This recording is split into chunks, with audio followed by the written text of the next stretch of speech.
अस्सलाम वालेकुम तमाम टिकटॉक दे फ्रेंड्स अनाउंसर जबार दानिशदानी दी तरफों मुफ्ता बरा सलाम विरामा दे पेश नजर आज दी बड़ी एक खूबसूरत वीडियो।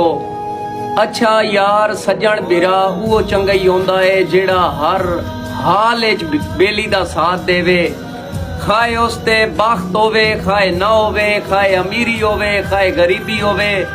नस्ली बेली नू चाहिदा है कि हर हाल विच ओदे नाल मोढा ला के खलोवना चाहिदा है।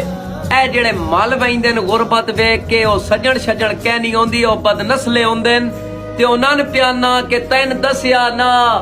साडे कच्चे घर न तई तो कदण औकात लुकाईया साथे बिल्कुल माज गरीबी आई तैन पहले गल समझाईया और तोय आपन संगत दे मुड पते